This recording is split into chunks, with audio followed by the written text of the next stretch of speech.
السلام علیکم، میں ہوں اشتیاق گندل. آپ میرا یوٹیوب اور فیس بک چینل دیکھ رہے ہیں، دیکھنے کا بہت شکریہ. میرے ساتھ اس وقت موجود ہیں advocate supreme court of Pakistan Hafiz Ehsan Ahmad Khokhar. Khokhar صاحب، thank you very much for being with us. اچھا یہ بتائیں کہ فواد چودھری صاحب کی طرف سے ایک بیان سامنے آیا جس میں انہوں نے کہا کہ اگر 20 دسمبر تک انتخابات کے حوالے سے ہماری بات نہ مانی گئی تو 21 دسمبر کو ہم اسمبلیاں تحلیل کر دیں گے. تو یہ تحریک انصاف کا کیا قانونی اور آئینی حق ہے کہ وہ اس طریقے سے اسمبلیاں تحلیل کر سکتے ہیں، یا آپ سمجھتے ہیں کہ یہ فیصلہ ہوا اور ان کی طرف سے اسمبلیاں تحلیل کی گئیں تو پھر قانونی طور کے اوپر کچھ مشکلات جو ہیں وہ پاکستان تحریک انصاف کو فیس کرنی پڑیں گی؟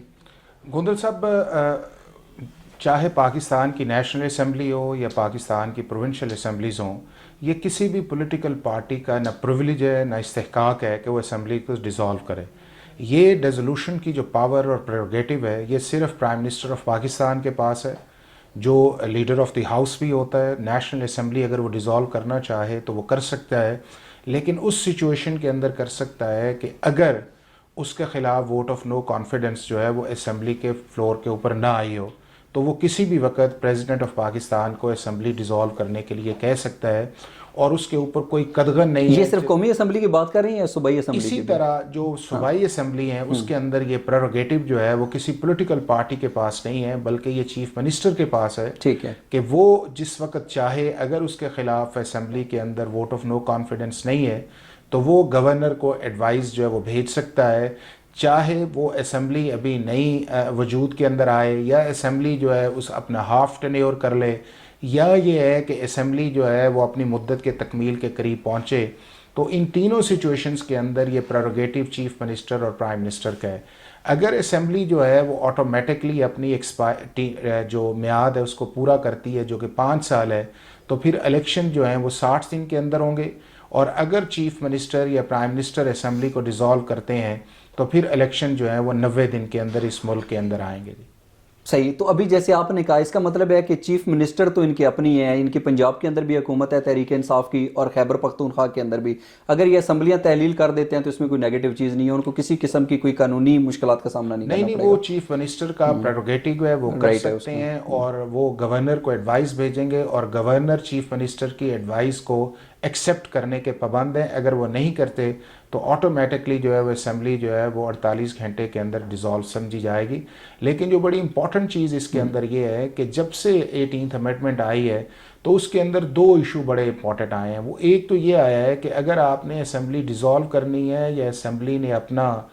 ٹینیور جو مکمل کرنا ہے تو اس کے لیے جو امپورٹنٹ چیز ہے وہ نیکسٹ کیئر ٹیکر گورنمنٹ ہے، اور اس نیکسٹ ایئر گورنمنٹ کے اندر جو رول ہے وہ لیڈر آف دا ہاؤس یعنی کہ جو چاہے چیف منسٹر ہے اور لیڈر آف دی اپوزیشن ہے کہ وہ مل بیٹھ کے کیئر ٹیکر گورنمنٹ کو طے کریں گے. اگر وہ نہیں کرتے تو پھر ایک کمیٹی کے اندر جائے گا، اور اگر کمیٹی بھی کسی چیز پہ ایگریمنٹ نہیں کرتی تو پھر یہ معاملہ جو ہے وہ الیکشن کمیشن آف پاکستان کے اندر جائے گا، وہ اس کو ریزالو کرے گا، اور اتنی دیر تک جو کنسرن چیف منسٹر ہے وہ ایز اے چیف منسٹر کے طور پہ کام کرتا ہے. آپ ایک بیرسٹر کے علاوہ تجزیہ کار بھی ہیں، آپ کیا سمجھتے ہیں کہ یہ پاکستان تحریک انصاف کی طرف سے صرف دھمکی دی جاتی ہے کہ ہم اسمبلیاں تحلیل کر دیں گے، یا آپ سمجھتے ہیں کہ واقعی 20 دسمبر تک اگر انتخابات کے حوالے سے تحریک انصاف کی بات نہ مانی گئی تو 21 دسمبر کو یہ اسمبلیاں تحلیل ہو جائیں گی؟ دیکھیں، ابھی تک یہ ہے کہ جتنی دیر تک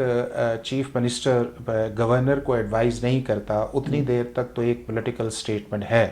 لیکن اگر چیف منسٹر جو ہے، کانسٹیٹیوشن یہ کہتا ہے کہ اگر چیف منسٹر ایڈوائز کر دیتا ہے اسمبلی کو ڈیزالو کرنے کی گورنر کے پاس تو اسی وقت سے وہ پیریڈ جو ہے وہ سٹارٹ شروع ہو آئے جائے گا. گا. بٹ اس کے اندر یہ ہے کہ کوئی ریسٹرکشن جو ہے وہ چیف منسٹر پہ نہیں ہے. اس کے پولیٹیکل کانسیکوینسز جو ہیں وہ بعد میں نکلیں گے کہ کیا پی ٹی آئی جو ہے اگر الیکشن دوبارہ ہوتے ہیں تو اس سے پہلے جو کیئر ٹیکر والا سیٹ اپ ہے اس کے اندر کیا پرابلم آئیں گی. وہ بہت ہی ایک سینسٹیو سا ایشو ہے. پھر اس کے بعد یہ ہے کہ اگر الیکشن ہوتے ہیں تو اس کے اندر عوام کس کا ساتھ دیتی ہے، تو اس کے پولیٹیکل ریپرکشنز بھی بہت ہیں اور اس کے کانسٹیٹیوشنل کانسیکوینسز بھی بہت ہیں. بالکل صحیح. ہم نے دیکھا کہ ارشد شریف صاحب کو کینیا کے اندر بڑی بے دردی کے ساتھ شہید کیا گیا. اب سپریم کورٹ آف پاکستان نے اس کے اوپر از خود نوٹس لیا ہے. آپ کیا سمجھتے ہیں جب سپریم کورٹ از خود نوٹس لیتی ہے تو اس کے بعد یہ جو کیس ہوتا ہے اس کے حوالے سے جو انویسٹیگیشنز ہوتی ہیں، جو تحقیقات ہوتی ہیں، اس کے اندر کتنی تیزی آتی ہے؟ اور آپ کی نظر میں ہم نے دیکھا کہ ہم بہت سارے کیسز کی بات کریں، ایک دن کوئی سانحہ ہوا، اگلے دن اس کے اوپر سپریم کورٹ نوٹس لے لیتی تھی، لیکن اس میں 40 دن دن سے زائد گزر گیا ہے, تو آپ کی نظر میں اس تاخیر کی کیا وجہ ہو سکتی ہے؟ دیکھیں 43 ڈیز کے بعد سپریم کورٹ نے cognizance as a suo motu under article 184(3) of the constitution لیا ہے, لیکن اس دوران دو چیزوں کی ڈیولپمنٹ آئی تھی. ایک ڈیولپمنٹ اس کے اندر یہ آئی تھی کہ گورنمنٹ آف پاکستان نے یہاں سے ایک ٹیم بھی بھیجی کہ آپ جا کے فیکٹ فائنڈنگ کریں, چونکہ یہ ایک ایسا اوفینس ہوا ہے جو پاکستان سے باہر ہوا ہے, اور اس کے اندر پاکستان کے جو ادارے ہیں وہ باہر کی انویسٹیگیشن کے بھی انہیں اسسٹنس کی ضرورت ہے. دوسرا اس کے ساتھ یہ ہے کہ پرائم منسٹر آف پاکستان نے بھی ایک لیٹر لکھا تھا چیف جسٹس آف پاکستان کو, جس کے اندر انہوں نے کہا تھا کہ آپ اس کے اوپر ایک کمیشن بنائیں اور وہ کمیشن جو ہے اس کی انکوائری کرے.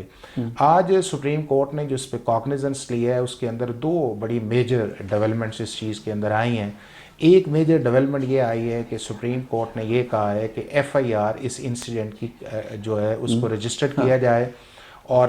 جتنی دیر تک آپ کسی بھی کیس کی FIR یا انسیڈنٹ کی نہیں کرتے اتنی دیر تک لا سیٹ ان موشن نہیں آتا. تو میں یہ سمجھتا ہوں کہ سپریم کورٹ کی آج کے ہیئرنگ کے اندر یہ ایک بہت بڑا آرڈر ہے. دوسرا انہوں نے اپنے آرڈر کے اندر یہ کہا ہے کہ جو ہماری FIA کی ٹیم وہاں پہ گئی تھی اس نے جو اس کے اوپر اپنی فائنڈنگز دی ہیں یا انویسٹیگیشن دی ہے اس کو بھی سپریم کورٹ کے اندر جمع کروایا جائے, اور کل 12 بجے سپریم کورٹ کا 5 ممبرز بینچ جو ہے جسے ہم لارجر بینچ کرتے ہیں اس کی ہیئرنگ کرے گا. امپیکٹ جہاں تک اس چیز کے اندر ہے تو 3 چیزوں کا واضح اس چیز کے اندر امپیکٹ آتا ہے. ایک تو یہ ہے کہ جب آپ کے ملک کی ہائیسٹ جوڈیشری اس پہ کاگنیزنس لیتی ہے تو سارے کے سارے اداروں کے اندر ایک جس طرح آپ کہتے ہیں سینسٹیوٹی بھی آتی ہے, ہلچل سی مچ جاتی ہے. اور دوسرا اس کے اندر یہ ہے کہ انہیں اس چیز کا رسپانسیبل بھی ہونا پڑتا ہے کہ سپریم کورٹ آف پاکستان ہمارے اس پروسیس کو دیکھ رہی ہے. ایک اس چیز کا یہ ہے. دوسرا اس چیز کے اندر یہ ہے کہ چونکہ اس کیس کے اندر بہت سارے انسٹیٹیوشنز جو ہیں وہ انوالو ہیں, جس میں ہمارا فارن آفس بھی ہے, ہماری ایمبیسیز بھی آئیں گے, ساری چیز آئیں گی, تو سپریم کورٹ کے اندر یہ ساری چیزیں جب سینسٹائز کی جائیں گی تو سارے کے سارے ادارے جو ہیں وہ اپنا رول پلے کریں گے. تیسری جو بڑی امپورٹنٹ اس چیز کے اندر آئے گی کہ سپریم کورٹ جب اس سو موٹو پہ ایکسرسائز کر رہی ہے, جب آگے جائے گی تو ڈیفینیٹلی اس کے اندر کچھ ریکمنڈیشنز بھی دیں گے جس کے لانگ لاسٹنگ افیکٹ جو ہیں وہ آئیں گے. بٹ الٹیمیٹلی یہ ہے کہ سپریم کورٹ کا ایک بہت اچھا اقدام ہے کہ انہوں نے اس پہ کاگنیزنس لیا, اور جس جرنلسٹ کے متعلق لیا وہ پاکستان کا ایک بہت بڑا جرنلسٹ تھا, اور اس کے جو مرڈر ہوا ہے اس کو واقعی انویسٹیگیٹ بھی کیا جانا چاہیے, اور جو اصل کلپریٹ ہیں اس تک پہنچنا آپ کی نظر میں یہ سو موٹو دیر سے کیوں لیا گیا؟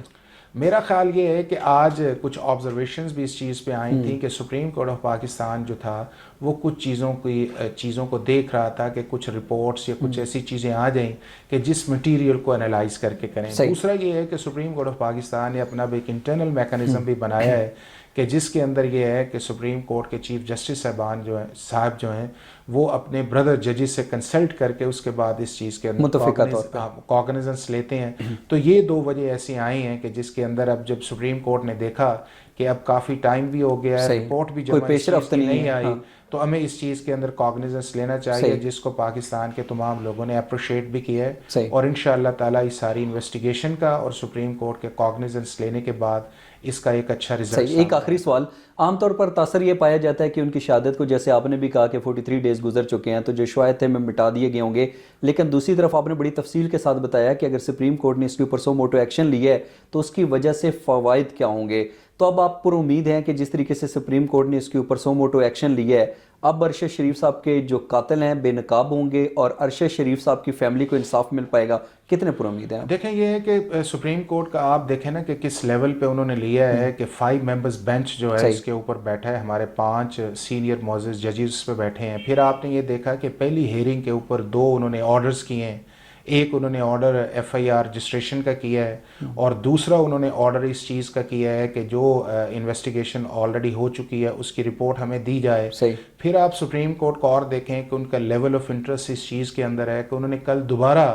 اس کیس کو فکس کیا, اس میں کوئی ایسی ایڈجرنمنٹ لمبی نہیں ڈالی.